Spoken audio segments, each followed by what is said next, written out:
Bener deh, di dalam bernegara paling empet kalau pejabat negaranya hanya memfokuskan ekonomi doang otaknya. Namun hasilnya malah berantakan, ekonominya turun. Terlepas dari kenyataan ekonomi yang turun, banyak pendapat yang menyatakan bahwa saat ini masalah di Indonesia bukan ekonomi, tetapi karena rendahnya trust atau kepercayaan sesama anak bangsa. Mengapa hal itu terjadi? Karena lemahnya panji negara yang namanya Hankam, pertahanan dan keamanan. Sangat difahami karena saat ini banyak pejabat negara yang memang tidak pernah mengikuti bela negara Lemhanas atau memiliki pengetahuan bela negara lainnya, atau mungkin sudah lupa pelajaran P4 dulu. Misalnya, kita mengatakan bahwa hati-hati mendekatkan Indonesia dengan komunis Tiongkok. Kita tidak mengatakan tidak boleh berbisnis dengan Tiongkok, tetapi hati-hati.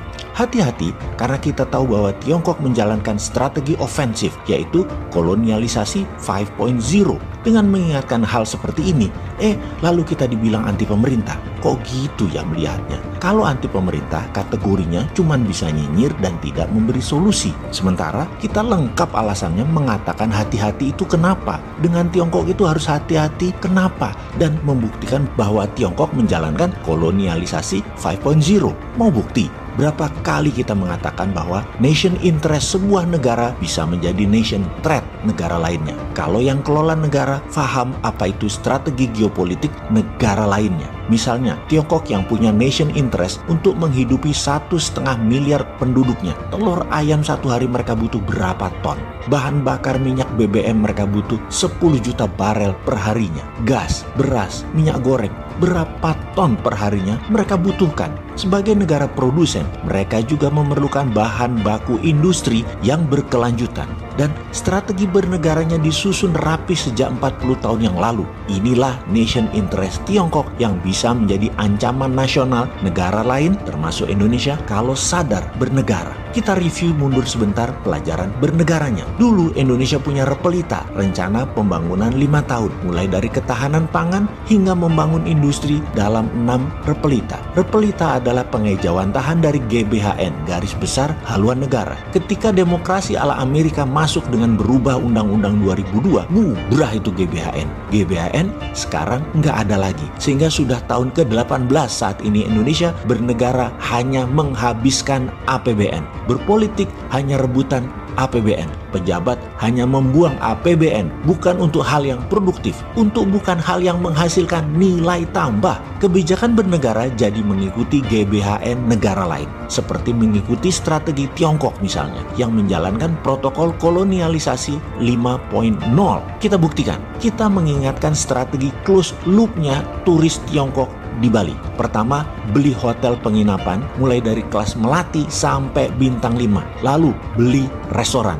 Lalu beli toko oleh-oleh. Lalu atur biro perjalanan di Bali dengan kendaraan bis, penterjemah. Lalu bekerja sama dengan beberapa toko, kafe, dan restoran untuk menerima pembayaran. Ketika pesawat mendarat di Bali, para turis tersebut dijemput bis, dibawa ke hotel milik mereka. Lalu makan di resto milik mereka. Lalu menonton tari kecak ke tempat wisata, balik lagi makan di resto lain lagi milik mereka juga. Terus berhari-hari begitu, kemudian pulangnya beli oleh-oleh di toko mereka, sampai balik ke pesawat lagi, semua dikawal dengan ketat. Apa yang Bali dapat? Tidak lebih 20% dari fulus Tiongkok ditambah tokai dan kencingnya Tiongkok tadi di Bali. Uang semua menggunakan Alipay, WeChat Pay, dan uang digital e-renminbi, apapun itu, muter semua di dalam sistem keuangan Tiongkok. Itulah salah satu bukti kolonialisasi 5.0.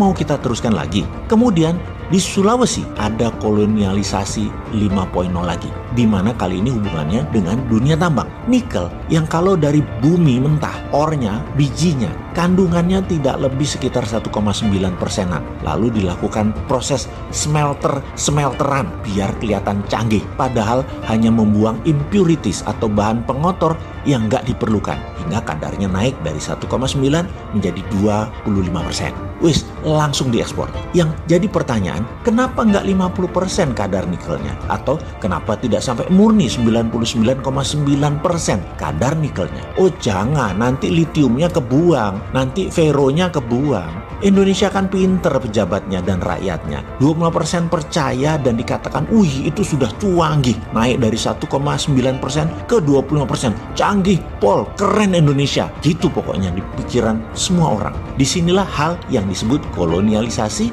5.0. Oke, kita mulai rincikan. Mesinnya buatan mana alat-alat di Sulawesi itu? Modalnya dari mana? Tenaga kerjanya dari mana? Mata uangnya apa? Lalu hasilnya nikel 25% tadi dibayar ke Indonesia pakai yuan. Semuanya milik Tiongkok. Hore, yuan sekarang sudah jadi devisa negara. Pinter ya? Ini terobosan baru. Yuan jadi devisa negara. Hebat. Bener deh. Kalau saya nih Menteri Keuangan, tidak sudi saya dibayar yuan. Kalau dibayar dolar gimana? Nggak sudi juga. Saya minta dibayar pakai emas. Gila aja sekalian. Tetapi ini bentuk lain dari cara nyindir. Karena banyak yang akan berpikir, kalau dibayar pakai emas, emasnya tadi tetap utuh karena bisa jadi underlaying cetak rupiah. Lalu ada lagi yang nanya, lah kalau emas nanti kalau kita mau beli impor minyak BBM dari Timur Tengah, mereka minta dibayar dolar. Kita nggak punya dolar, bagaimana? Nah, ini logika yang benar. Kita nggak punya dolar buat beli BBM. Begini bos, yang lebih geblek adalah saat ini dolar nggak ada, malah yuan adanya. Itu Saudi dibayar emas lebih mau kali daripada dibayar yuan. Jadi begitu cadangan devisa Indonesia yuan, itu namanya Indonesia jadi provinsinya Tiongkok. Dan itu kolonialisasi 5.0. Paham? Gitu aja kok dibilang kita anti pemerintah. Kita ini wong bodoh ngaku pinter. Itu lebih pas. Melanjutkan tentang strategi bernegara dengan GBHN, ada baiknya kita bantu pemerintah dengan membuatkan GBHN. Kita semua tahu dalam pelajaran bela negara di Lemhanas atau dalam penataran P4, kalau pejabat membuat keputusan atau kebijakan untuk negara harus selalu memenuhi kebutuhan 7 pilar bernegara dan semua untuk kepentingan rakyat. Sesederhana itu. Sekarang kita detailkan. Ketika ada kebijakan dibuat, memenuhi syarat itu apa tidak? Syarat apa? Yaitu memenuhi keuntungan 7 pilar bernegara dan rakyatnya apa enggak? Apa itu 7 pilar bernegara? Ipolen Sosbud Hankam. Ideologi, politik, ekonomi, sosial, budaya, pertahanan, dan keamanan. Kalau tidak, pasti keputusan itu membuat bernegara goyang, ribuh, dan gaduh. Kita lihat tentang RUU HIP. Ubah arti Pancasila jadi Trisila dan Ekasila. Yang sampai saat ini bingung kita kenapa ada yang mau menyentuh pondasi bernegara Pancasila, tetapi tidak ada yang ngaku siapa yang membuat. Bahkan sudah diteken draft persetujuannya. Pastinya RUU itu tidak memenuhi kebutuhan 7 pilar bernegara, yaitu pilar pertama, ideologi. Mengubah arti Pancasila, ideologi bernegara yang sudah fix. Apa reaksi masyarakat? Ya ngamuk lah. Jadi aja goyang, goncang, dan gaduh. Dan sering banget hal ini terjadi dalam periode-periode saat-saat ini di dalam bernegara. Lalu ada kebijakan dalam bencana COVID untuk stimulus ekonomi yang semuanya dikatakan sudah hampir mengeluarkan 700 triliun rupiah yang sampai saat ini banyak yang mempertanyakan kemana aja tuh duitnya. Oke, anggap kita tidak dapat apa-apa. Tapi kalau ada impact seperti ekonomi mulai naik misalnya, mungkin kita tenang. Tetapi sekarang ekonomi belum naik-naik juga. Bahkan semester kedua di tahun 2020 ini bisa menambah meroket ke bawah seperti kata Menteri Keuangan. Yang kita pertanyakan adalah impact-nya. Kalau ada, ya alhamdulillah. Kalau belum ada, artinya doesn't work. Ya ubah strateginya. Untuk itu penting kita memberi solusi kepada pemerintah. Kebijakan kalau dikerjakan semua, 7 sendi bernegaranya aman dan rakyat sejahtera. Ini akan membuat negara cepat bangkit dari keterpurukan. Strategi itu namanya TIARA. There is another reasonable alternative, yaitu strategi tanpa uang asing dan tanpa hutang. De-dolarisasi, de-yuanisasi, dan no debt. Nggak ada hutang. Kita menerbitkan e-rupiah untuk membantu UKM produktif. E-rupiah akan menjadi jalan alternatif di tengah macetnya ekonomi Indonesia saat ini. Kita review sebentar referensinya biar pada tenang. Baru-baru ini Tiongkok menerbitkan e-renminbi sebagai solusi terbatasnya cadangan devisa dolar yang oleh Amerika dalam tanda petik Tiongkok sedang ditekan. Amerika punya cara untuk menekan peredaran dolar dari dan ke Tiongkok sebagai strategi perang dagang. Namun Tiongkok seperti 30 tahun yang lalu sekarang punya strategi baru, yaitu digital currency. Digital currency punya kelebihan yang tidak dimiliki uang fiat atau uang kertas, yaitu karena berbasis blockchain yang bisa men-track, mengikuti kemana transaksi dijalankan uang tersebut dari M0, dari sejak diterbitkan ke posisi terakhir, sehingga hal ini merupakan solusi dari kendali uang beredar yang kalau berlebihan atau karena kelebihan produksi bisa dikontrol, ditarik sehingga selalu balance. Sungguh, keputusan Tiongkok memutuskan menerbitkan digital currency adalah langkah sangat berani dan penting dalam sejarah ekonomi Tiongkok. Ini berarti bahwa dolar telah menjadi less important, tidak terlalu penting dalam perdagangan di Tiongkok. Menurut pengamat ekonomi dunia, ini adalah perang ekonomi yang dapat membawa dunia pada level yang lebih tinggi dan the real new normal.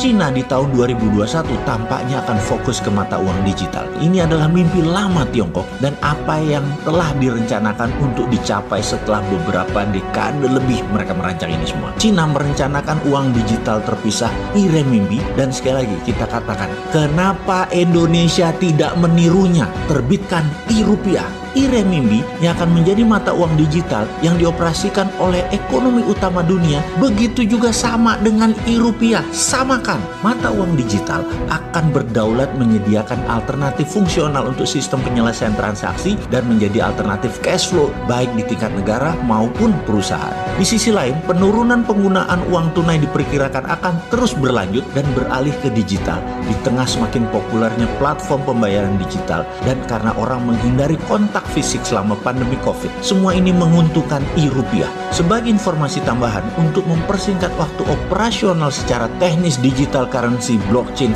perlengkapannya, teknologinya, dan SDM-nya semua sudah siap saat ini dan gratis untuk negara. Sehingga ketika pemerintah memutuskan menerbitkan e-rupiah, dengan segera bisa digunakan sistem ini untuk dijalankan. Dengan tanpa menunggu lama, mengingat semua ini harus diputuskan segera dan dijalankan dengan cepat. Ingat, sebuah pameo yang beredar di dunia saat ini mengatakan, COVID kills life but slow government response kill everything. COVID membunuh manusia, namun pemerintah yang lambat merespon akan membunuh semuanya. Kita tidak boleh terlambat. Kita lihat kenyataan bahwa kebijakan ekonomi dan keuangan sejauh ini belum berhasil, dan mengapa ragu menggunakan jalur baru? Apa yang akan kita lakukan dengan e-rupiah? Kita akan membiayai produksi, create supply, create production. Semua UKM kita beri pinjaman tanpa bunga dengan nilai sampai 300 bahkan 500% dari aset dengan syarat pengembangan usaha, dengan yang diutamakan adalah 1. Barang produksi nasional untuk ekspor, 2. Barang produksi pengganti impor,